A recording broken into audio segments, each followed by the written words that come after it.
Now we're switching to a conversation with the State of Utah Insurance Commissioner, John Pike, who's, of course, a former mayor of St. George and formerly at Select Health, where he served in a regional lead capacity for decades, and now is running the Department of Insurance in the Cox administration. Commissioner, thank you very much for making time to be with us. Thank you very much, DJ. It's good to be with you. Appreciate the opportunity. Yeah. Well, as we were talking ahead of this, you let me know that today, the day we're viewing this, rather, on April 14th, is the 100th day of the Cox administration, and the boss called you in and had to kind of move our schedules around here with you, and so we're recording this the day before, on the 13th. But give us a rundown of the accomplishments of the Cox administration in your view from the first 100 days. Well, I can say this: it's just been, I think, a whirlwind. For all of us, but certainly for the governor and lieutenant governor. They have been so busy, and as I've told you before, they were busy before Inauguration Day, which was January 4th. The way we do things, they were elected, as you know, back in November, and then they've got a couple months to figure out who their cabinet members are going to be, senior advisors. There's the budget that they've got to get developed and ready for the legislature to respond to. And then, of course, Inauguration Day happens on the 4th of January, first Monday of the month of January after the election. And then, in most of our cases, his cabinet members and most senior advisors started the next day. Some started prior to that, but I resigned as mayor and resigned from Select Health on the 4th and went up to Salt Lake on the night of the 4th and watched fireworks and stuff at the Capitol, and just like others may have. And then on the 5th, I started my new job at the State Insurance Department. So it's been really busy. The very next week, as I think you all know, the legislative session started, and that's an all hands on deck kind of thing, of course. And this one was particularly interesting because we're still dealing with COVID. And if you think back 3 months or so, there were some pretty high transmission rates of COVID. And so we were nervous, even wondered if the legislature was going to be able to do kind of their hybrid approach. I would say this: the legislature did an amazing job managing that. A lot of meetings on Zoom, of course, but it enabled, I think, more people actually to participate, maybe in a different way, but more people to actually participate and be able to make their voices known and to hear and see the activities of their legislature. So anyway, that was busy, and it was busy in all departments of the state, I'm sure. The insurance department also had a number of bills to respond to be a part of the process, and we participated in hearings just like any other department or interested party.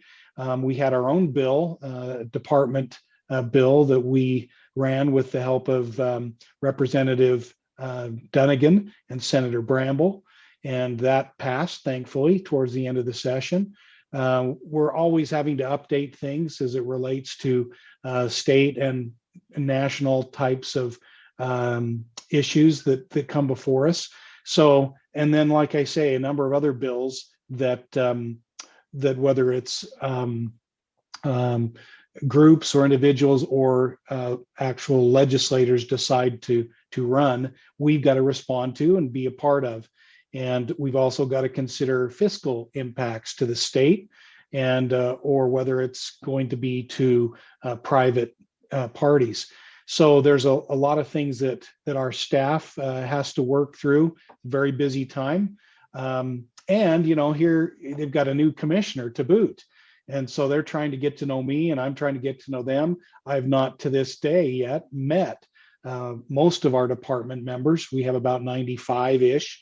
And we've met by Zoom or Google Meet, but not in person. So, and a week after the legislative session ended, our department was one of several that moved. We moved out of the state office building just on the north end of the Capitol complex. That building is going to be torn down and replaced by a smaller building and by a larger parking garage. So that'll be a welcome thing when it's finished for many people visiting the Capitol, especially during the legislative session. So all that, we moved out to our new building, which is the former American Express building out in Taylorsville, just west of 215. And we moved in on the 15th, 16th area or date range, and it really went smoothly. It's an older building that's being renovated for the state, and I think it's going to be effective. And so efficient, I guess, is the word I was looking for. It's going to help us. We have some. In fact, there was just a story done on this, I think, on Channel 5, about how that building is designed to deal with the new office, which is like me. Today, I'm working, as I do most days, from my home here in St. George. And so most of us at the state insurance department are doing that as much as we can, obviously because of COVID. But frankly, we started this before COVID. And it was the wish of the governor and lieutenant governor in the previous administration that we do more of that to save money and be efficient, and even save gas and pollution and everything. So that kind of helped us be ready for COVID. And when COVID is over, we will still be doing a lot of our work from our home offices and coming into the Taylorsville State Office building as needed. So I've just described for you the whirlwind that's been the last 100 days, and left out all kinds of details, of course. If I've been busy, I know that other cabinet members and, of course, the governor and lieutenant governor have been just incredibly busy. I feel like they've been high energy.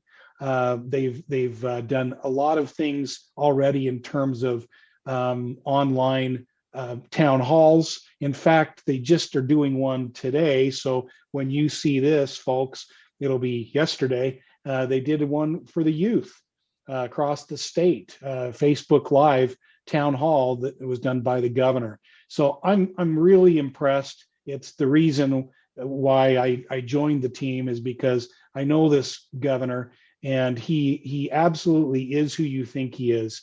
He's a person of integrity. He's got, like I say, he's high energy. He's committed to all of Utah and seeing all of Utahns thrive. And so I'm excited. That's a lot. Been talking fast, TJ, but that's good. My long answer to your first question. Well, one of the things we want to do is make sure people can answer the questions that we ask them, so that you have all the time you need. Let me ask this sort of other kind of first 100 days question, which is, you've been a successful elected official. You've had a long career in healthcare. Serving in the administration now as a regulator is similar, but really pretty different. How is this job already? What has surprised you already about this job in ways that maybe you thought you were aware of, but turn out to be a little different now that you're in the position?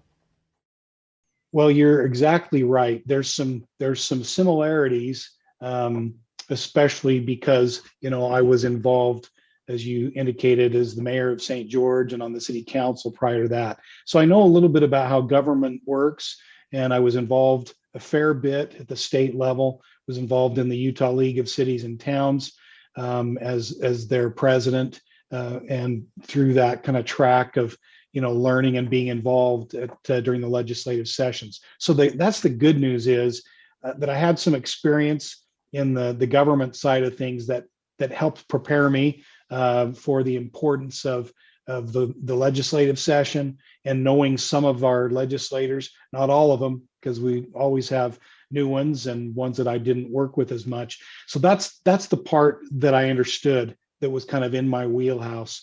The part that was different was kind of more on the private side, my day job, which was with Select Health for 30 years.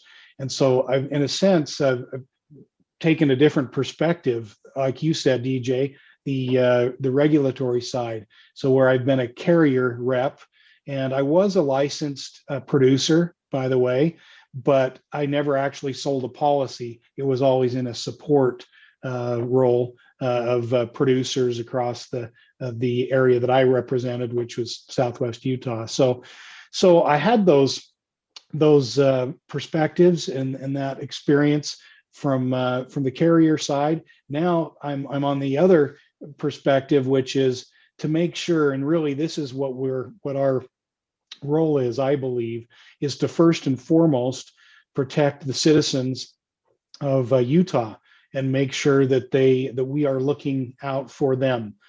And of course, we want to have excellent relationships with our producers, with the carriers that are selling all the various types of insurance, from life and health, property and casualty, title insurance, and even bail bonds are part of our department in terms of who we regulate. So we want to have good relationships with all of those people, those entities. And what kind of, in a way, you asked what surprised me. There are a lot of meetings. I've been used to a lot of meetings, but there are a lot of meetings. And the other thing, because of our involvement with our fellow states, we're part of the National Association of Insurance Commissioners. And we have a very strong commitment to them. And one of the reasons we do is because we believe strongly in keeping insurance regulated as much as possible at the state level. We think that one size doesn't fit all when it comes to so many things, including insurance. So that said, we want to do as much as we can with our surrounding states and all the states of the union to work together to make things easier, to make things as consistent as possible for the benefit of constituents and the carriers, the companies that we have licensed in our states. So all those things are probably what surprised me the most. Is it's a very tight network with a lot of meetings to make sure we're staying connected on the pressing issues of the day. Some that are maybe more applicable to larger states, some that are applicable to all states. So those are probably the things that surprise me. Another pleasant surprise is the great opportunity to work with so many people who I may have come into contact with before in one way or another over my 30 years in the industry. But maybe they've either been with Select Health or one of our other, local carriers, but now with somebody else, and I haven't seen them for a while. It's really fun to get to work with those people now again and in a new capacity. I think people overlook how big of a bill the federal bill, the American Rescue Plan Act, was in terms of healthcare, and it impacted the individual market pretty considerably. Did that, was that something that you guys had to grapple with at the department here pretty actively over the last 100 days after the passage of that bill? Yes, and we're still grappling with it. For example, the bill that was, or the legislation that was part of the bill back in December includes one that you're probably familiar with called the No Surprises bill. And really it's about no surprise billing, balance billing. We're still waiting. We're meeting, and it's been pretty good. We've had some good meetings with several of the states and then with the federal government on kind of where they're going with that legislation. And ours is a state that doesn't have a specific legislation regarding balance billing. So we will be needing to comply and adapt or adopt, I guess you'd say, the federal legislation. But what does it look like? And I'm sure many of you have experienced that. It's one thing to pass the legislation, but then it's what are the details? How is it actually put into policy? And so that is still happening kind of fast and furiously, and probably be in this summer. I would guess July before we really know what it's going to be, if then. And And then we'll need to get, ready for that and have it, as applicable, put before our legislature so they can respond and make sure we're able to, by Utah law, follow, and follow suit, follow along with the federal law, and decide if we're going to be the ones in that particular case, if we're going to be the ones to enforce it. And we have our option, whether the feds enforce it or whether we enforce it. And there's some question, especially, for example, as it relates to air ambulance, whether we have the legal authority to enforce it. So lots of details there that we still have yet to hear from and get into with our local or state and federal partners. Of course, a lot of legislators like the aforementioned Representative Dunnigan have spent a lot of time on balance billing over the years. It is interesting to sort of note that that's now coming from the feds, and how that will play out is, like you say, an open question in the state of Utah. What are a couple other items that you think stakeholders should be paying attention to in terms of rulemaking or other things that your department will be working on over the next 12 months that will impact the insurance market?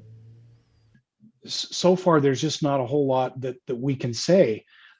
You've noticed that obviously there's been an additional open enrollment or extended open enrollment for the marketplace, and that's been extended even to go into August.